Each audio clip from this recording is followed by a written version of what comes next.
ชิ้นนี่พ่อใหญ่เอาช้างคอพ่อเอาชิ้นช้างเอาช้างชิ้นหน่อช้างชิ้นช้างชิ้นช้างเอาขอที่หนึ่งเลยเนาะปานาห้ามบ่ให้ฆ่าสัตว์ปานาห้ามบ่ให้ฆ่าสัตว์ถ่ายสุดแล้วเอามาวัดจะให้เป็นการดีเป็นการดีที่สองตอนนั้นพอสองกาไม่หาบ่ให้เล่นชูกาไม่หาบ่ให้เล่นชูเจ้าของเขาก็อยู่กับเป็นของเขาสนอ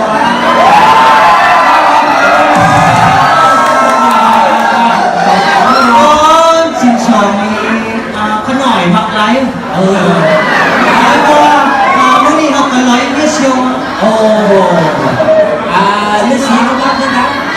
มาชิ้นเช้าชูล่าหาบ่ให้กินแล้วชูล่าหาบ่ให้กินแล้วเก้าโมงครึ่งชิคิวพวกชิมอะไรอาจจะทำบ่อยพ่อเนาะเอาเพื่อนยังโตมาดิถวายก็ไปเพราะเจ้าบ่าวเจ้าสาวมีอย่างถวายฤาษีมียาสูบมาถวายก้าวเขาถวายก็เอาเข้ามาถวายเนาะสั่งได้เอาตั้งใจประกาศเลยเอาว่ากาบเอาพ่อน้ำเด้อถวาย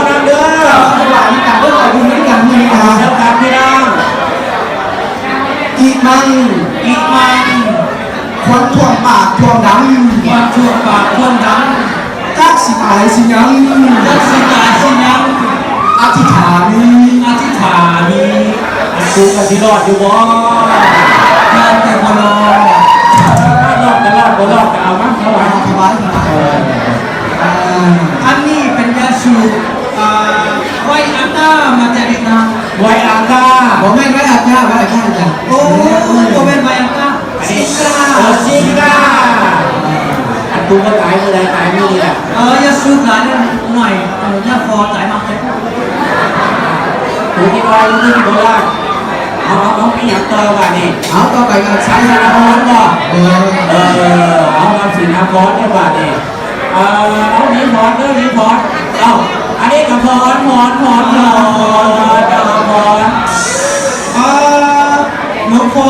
พ่อจะมีหาซื้องานจากช่องตลาดที่หลายเนาะงานลงในก้อนมีหลายครับใช้เมื่อไหร่บ่เคยเรียนครับโอ้โหโดนผสมมือกันแล้วเอาเพื่อเป็นสิริมงคลกสิไก่สีนายพรเอาขอให้เป็นหัวแก้วเนี่ยเพียงเด้อหัวยิ้มเกี้ยแซวถ้าโดนหัวตัดแก้วเนี่ยกันยิ้มใช้ตากันเลยมันซิก็แซวบอลกระลอกเลยจันตีกระลอกเลยเอาถ้าว่าอยากได้เงินหลายๆก็ขอให้เพื่อนดูผู้เรียนโดนทุกที่ยันคุณลาอยากได้คำกับไปช้อปปิ้งโอชั้นชอปร้านคำผู้บงผู้บงได้ขายเดียวแล้วมีหักจอวัฒนวัฒน์พิธีถวาย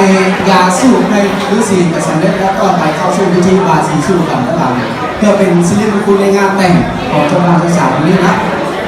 ยักษ์มาจะมาเลยเด้อต่อไปจับมาก่อนเด้อบาสีตั้งใจวันนี้นะเสียใครเมื่อนี้เป็นมือสำคัญเมื่อนี้เป็นมือบาร์บีคิว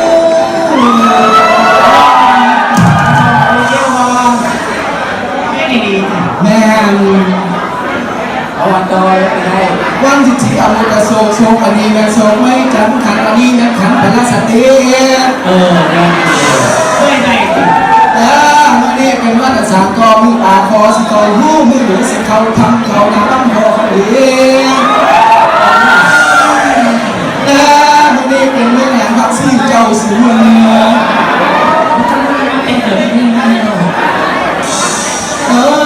ื่อนี้เป็นเรื่องคุยหวยปูหวังกระโดดเจ้าแสดงหัวแบกขาเจ้าอย่ามองหัวย่อขาเจ้าอย่าดิ้นหัวอื่นสิ่งเจ้าอย่าทิ้งโต๊ะไก่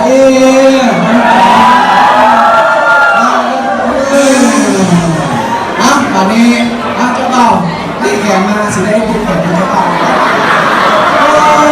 มองว่าบ้านคุณแกเป็นผู้ก่อตายก็ได้เนาะ โอ้ยยังพิดกันนะพี่เขาด่าดึงดีไงมา ฝ่ายผู้แข่ง เยี่ เยี่ ย ย ม ม ป ประ ระ ส ส ง ง ค์ ค์ ให้คนดีให้วันนี้ดีกดเข้าดีกดเข้าดีกดเข้ามาเด้อรางวัลที่หนึ่งรางวัลที่หนึ่งมาเด้อ อันนี้ขอลอยเหรียญยกตัวนั่งผ่านอยู่ตรงนี้ ได้เป็นผัวเมียกันแล้วผัวเมียนี่กูมึงจะได้ว่ามีแต่ข่อยและเจ้าของเจ้าสวยสิบ้าง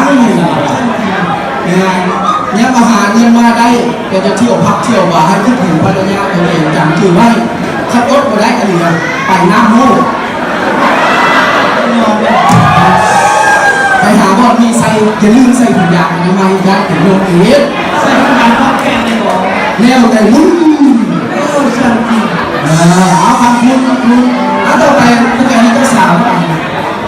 เจ้าสาวนี่ต้องด่าฟันตรงกับ ไทยเซนี่เอามาจากแผนกไทยลิชเวอร์เอามาเนี่ยคอน้ำให้ดูเนื้อเท่าที่คอเท่าให้ดูน้ำดูน้ำระบายลงมาให้ดูซีตักเข้าแล้วเอาหัวแทงยำเลยเขานอนก่อนงานหัวเต็กเจ้าจะปากหัวต่อกาเจ้าจะตื่นนอนอีลิกลิงฟังอีกฟังอีกให้เขาเขาสั่งเขาหันเขานี่เขาอยู่ดีมีแหงเขาอยู่แดงมีกี ว่ามาเยอะฝนเอ้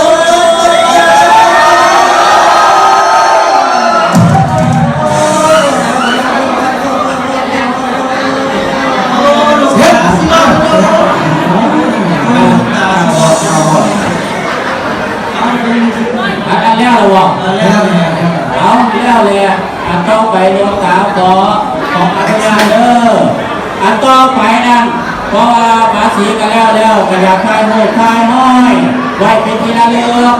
ก็ขอจะเลือกพอดอับโคคอโคแม่ฝ่ายยิงแล้วก็ฝ่ายซ้ายที่มาทายลูกค่ะใช้ตาต้องหาตาต้องเดี๋ยวใช้ตาต้องมา